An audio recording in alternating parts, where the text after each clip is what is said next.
देवघराची दिशा. तुम्ही श्रद्धेने खूप सेवा करते, पण देवाच्या शक्तीचा मात्र अनुभव येत नाही. त्याला कारण काय नेमकं? हे असं आहे का ते कारण आपल्याला शोधत म्हणजे स्वतः येत नाही. पण देवघराची दिशा जर चुकीची असली ना, कारण की आपण 3 गोष्टीबद्दल स्वतंत्र आहे. भूक लागली टोपल्यातून भाकर घेऊन खाणं, ताण लागली माठा जाऊन पाणी पिणं. आता भूक लागली टोपल्यातून भाकर घेऊन खाणं, टोपल्यात नसलं तर हॉटेलमध्ये जाऊन खाऊ. ताण लागली माठा जाऊन पाणी पिणं, आता माठाच नसते तर बिस्लरी बाटली घेऊ. आणि फिरायचं असलं तर आपल्याकडे पैसे असले तर विचारायची गरज नाही. नसले पैसे तर मग उचलपाचल करते, नाहीच उचलपाचल दिली तर मग झेंडा घेऊन वारीला निघते. पण या 27 नक्षत्र 12 राशी 9 ग्रहात आपण मानलेले, प्रत्येकाला प्रत्येकाचं स्थान जागा मात्र ठरलेलं आहे. वास्तुशास्त्राचे 10,000 पुस्तकं ते जाऊ द्या, पण आपण मात्र अनुभवातून ही माहिती सांगतो, अनुभवातून. म्हणून मात्र ईशान्य कोपऱ्याकडे मात्र देवस्थान पाहिजे. पण आता इथेही मात्र काही गोष्टी अशा आहे, घर जे आहे ना, चारही दिशा एक समान पाहिजे. चारही दिशा एक समान पाहिजे. जशी पूर्व पश्चिम दक्षिण उत्तर या दिशा जशा मेन आहे, तशा उपदिशा त्याच्यापेक्षा मेन. उपदिशा ईशान्य दिशा, आग्नेय दिशा. म्हणजे आता ईशान्य दिशा म्हणजे पूर्व आणि उत्तर मधली ईशान्य दिशा, आणि दक्षिण आणि पूर्व मध्ये आग्नेय दिशा, दक्षिण आणि पश्चिम मधली निवृत्त दिशा, आणि उत्तर आणि पश्चिम मधली वायव्य दिशा. या 4 दिशा मेन. ह्या ज्या पूर्व पश्चिम दक्षिण उत्तर ज्या मेन आहे ना, या मेन नाही, अशा मेन वाटत्या, पण मेन महत्वाच्या जास्त या दिशा आहे. ईशान्य दिशा जी पूर्व आणि उत्तर मध्ये ही घर सांभाळणारी देवता आहे, वास्तुदेवता. आणि इकडं मात्र दक्षिण आणि पश्चिम आपलं पूर्व आणि दक्षिण आग्नेय दिशा आहे. त्याच्याच 4 अग्नीचा संपर्क येतो. ज्या अग्नी देवतेवरती आपण स्वयंपाक बनवतो ती अग्नी देवता, दुसरी अग्नी देवता जेवण केल्यानंतर पचन क्रिया करणारा तो अग्नी, आणि तिसरी अग्नी देवता क्रोध अग्नी, आणि अग्नी देवता ती एक अग्नी देवता. म्हणून आता अशा पद्धतीनं इकडे निवृत्ती कोपऱ्याकडे लक्ष्मी, पैसा धनधान्य माता भगिनी. निवृत्ती कोपऱ्याकडे या 3 गोष्टी म्हणजेच आपल्याला घरातले सूक्ष्म 3, पैसा धनधान्य माता भगिनी. आणि इकडे मात्र श्वासोश्वासाची देवता वायव्य दिशा. वायव्य दिशा म्हणजे पश्चिम आणि उत्तर, निवृत्त दिशामध्ये दक्षिण आणि पश्चिम. तशा पद्धतीनं मात्र म्हणून या 4ही दिशा ज्या आहेत एक समान पाहिजे, एक सारख्या. या एखाद्या दिशाचा एखादा कोणा माग आला ना, त्या दिशेकडून मात्र तुम्हाला त्या देवतेची त्याच प्रकारच्या समस्या निर्माण होतील. म्हणजे आता उदाहरण घ्या, जर समजा इकडून काही काही असे करते येलमध्ये घर बांधते, येलमध्ये म्हणजे भाकरीचे 4 भाग, आणि चतकुर भागामध्ये पोरच्या बनवते. मग चतकुर भागात पोरच्या ईशान्यकडून आला ना, देवी देवतेची सेवा करून सुद्धा तुम्हाला अनुभव येणार नाही. भाकरीचे 4 भाग केले, त्याच्यातला चतकुर भाग पोरच्या अग्नीकडून आला ना, तिथं मात्र तुमची पचनक्रिया व्यवस्थित होणार नाही, एकमेकावर चिडचिड होईल, शिजवलेल्या अन्नाला चव राहणार नाही. या पद्धतीने मात्र घडत. बस आता इथं मात्र एका भाकरीच्या चतकुर भागात जर निवृत्त कोपऱ्याकडून जर पोरच्या केला, पैसा पुरणार नाही, धनधान्य पुरवठी पडणार नाही, त्याच्यामध्ये पुन्हा आणखीन माता भगिनीला शारीरिक स्वास्थ्य लाभणार नाही. बस जरा निवृत्ती दिशेकडून पोरच्या आला.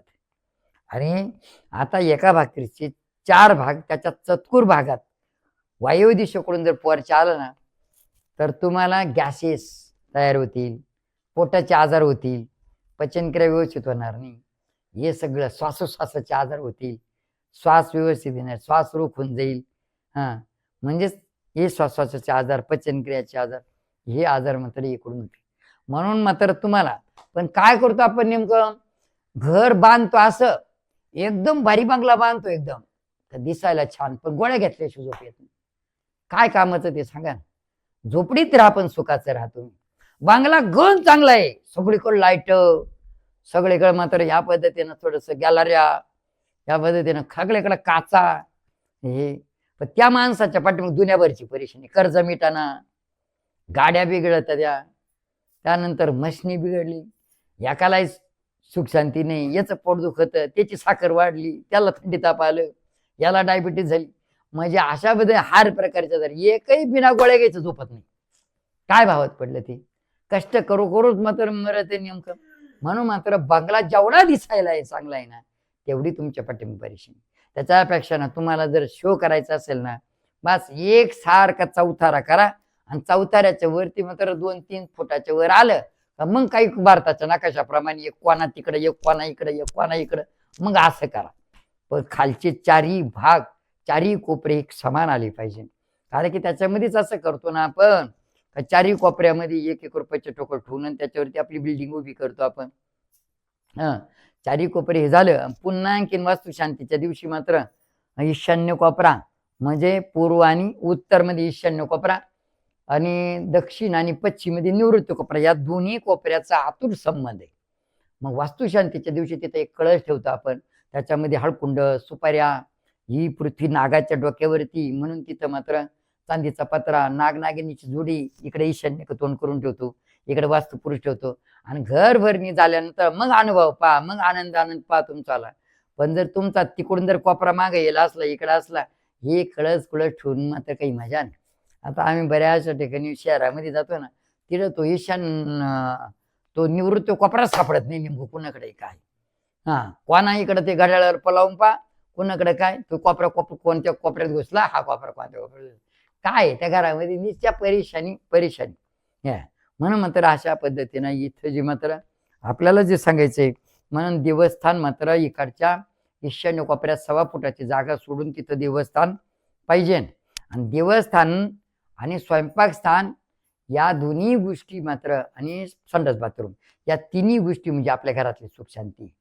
म्हणून मात्र कधी कधी एक उदाहरण म्हणजे अनुभव सांगतो आम्ही. नेमकं एका घरामध्ये खूप परेशानी होती, आणि आम्ही नेमकं बाहेर त्यांच्या घरी गेलो, पाद्यपूजाला बोलवलं, घराच्या बाहेर बसलो. आता बाहेर बसल्यानंतर पाद्यपूजा वगैरे झाली, आणि त्यांनी त्यांच्या समस्या परेशानी सांगायला सुरुवात केली.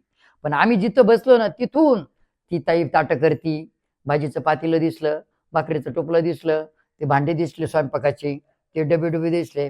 त्यांना सांगितलं, तुमचे भांडेन, हे भाकरीचं टोपलेन, हे ताटण तुटं दिसते ना, तुम्हाला तुमच्या स्वप्नात सुद्धा सुख शांती मिळणार नाही. तुम्ही स्वयंपाकाचे भांडे, डबे डुबे, किचन वाट्टा, किचन रूम मात्र दिसू देऊ नका कोणाला. पण तुम्ही काय करते, माता भगिनी लई हे सगळ्या आल्या का, या बाई मग काय, या एक मिरची कापीन, एक तळीन, एक मळीन, एक भाजी, सगळा कार्यक्रम लावून जातील त्या.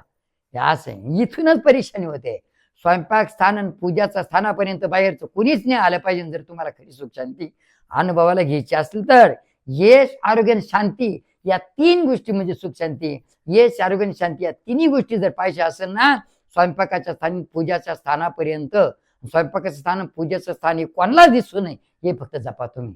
तुम्हाला सुख शांती म्हणजे यश, आरोग्य, शांतीला शोधायची गरज नाही, ते तुम्हाला शोधत घरी येईल. पहा, पण हे माहिती नाही ना, हे काय शास्त्र सांगत काय, शास्त्राचे 10,000 पुस्तके वाचू शास्त्राचे. तो कार्यक्रम सोडा, हे फक्त करून पहा तुम्ही. नाही जर सुख शांती मिळाली, कपडे काढून तुमच्यासारखे कपडे घालून करायचं दिलं सोडून, आणि ते दुसरंच करत बसते. मग आम्ही कायमस्वरूपी एक उदाहरण सांगतो ना, काय 100 बल्ब उडते पण एक ट्यूबलाईट घेवत नाही. 100 बल्ब उडते पण एक ट्यूबलाईट घेवत नाही. मग आता बल्ब केवढ्यात मिळतो, 100 रुपयाला. आणि ट्यूबलाईट केवढ्यात मिळते, ट्यूबलाईट केवढ्यात मिळते, 150 रुपयाला. तर 150 रुपयाला ट्यूबलाईट मिळते. मग 50 रुपयाची चिकटी करतो आपण, 50 रुपयाची. मग 50 रुपयाची चिकटी केली, पण 50 रुपये जर खर्च केले, ट्यूबलाईट घेतली, ट्यूबलाईट जास्त दिवस टिकन का बल्ब, ट्यूबलाईट जास्त दिवस टिकन. पण 50 रुपयाची चिकटी करायची, बल्ब आणला का उडला, बल्ब आणला का उडला, बल्ब आणला का उडला. मग काय भावात पडलं. मग आता हे उदाहरण कुठे सांगू राहील तुम्हाला, तुमच्या घरातली व्यवस्था बदल करायला जेवढा खर्च येणार आहे ना, त्याच्यात डबल ना खर्च निघून गेला ना. पैशाला पैसा लागा ना. धंदा सुरू केला तोही चांगला चाला ना. दूधचा व्यवसाय सुरू केला, त्या म्हशी दूध देईना, चारा खाईना, गाई दूध देईना, त्या चारा खाईना, वासरला पाहिजे ना. दुधही मात्र आपले निघायला लागले, तवाच मात्र भाव कमी मिळाला. त्या पद्धतीनं मात्र म्हणजे सगळ्या परीक्षांनी मात्र इथूनच या मग. आणि एक सांगू काही काहीच आहे ना, पैशाला पैसा लागना, गाडी बिघडून गेली, मोटर जळून गेली, त्याला थंडी तापाला, हे ऍडमिट झालं, त्याचं ऑपरेशन झालं, ती पाईपलाईन फुटली, या असं तसं करता करताना अहो त्याच्या त्या बंगल्यामध्ये त्याला सुधारणा करता येईना असे 2-3 बंगले होऊन गेले, असे एवढा खर्च होऊन गेला 2-3 बंगले झाले असते त्याच्या वेळेला असे. पण कळालं ना. काही तर मात्र या पद्धतीने आम्ही सांगणार ना, काहीचे घर बांधले मोठे मोठे पण प्लास्टरच करत नाही, त्या घरामध्ये राहायला गेले. आता तुम्ही प्लास्टर करेल नाही, पण एक सांगू तुम्हाला, घराचं मात्र सगळ्या भीती प्लास्टर करा. ही व्हिडिओ पण टाकेल आपण नेमकं. तवा मात्र घरात राहायला जा, नाही तर मग मात्र चूक राहते एका बाजूला ना, आपण दुसऱ्याच बाजूला शोधत बसतो नेमकं. म्हणून मात्र याच्या करता देवस्थान मात्र इथं राहिलं तर तिथे पण मात्र असं हे पार्टिशन करून घ्या. तिथं मात्र मध्ये बसले, एखादा आपल्या हॉलमध्ये बसला तरी त्याला असं दिसू नये तुम्ही कोणत्या कोणत्या देवाची सेवा करते म्हणून, ते पाहून घेईन, परीक्षेने लावून घेईन आपल्या पाठीमागे. म्हणून मात्र अशा पद्धतीनं ह्या गोष्टी आपल्याकडेच आहे. आता काही व्हिडिओ काही माहिती मात्र तुम्हाला जय बाबाजी भक्त शिव टिकडे या चॅनलमध्ये सांगेल, देव कोणते पाहिजे काय पाहिजे अशा पद्धतीनं. फक्त देवस्थान ईशान्य कोपऱ्याकडे पाहिजे या पद्धतीनं. हरिओम.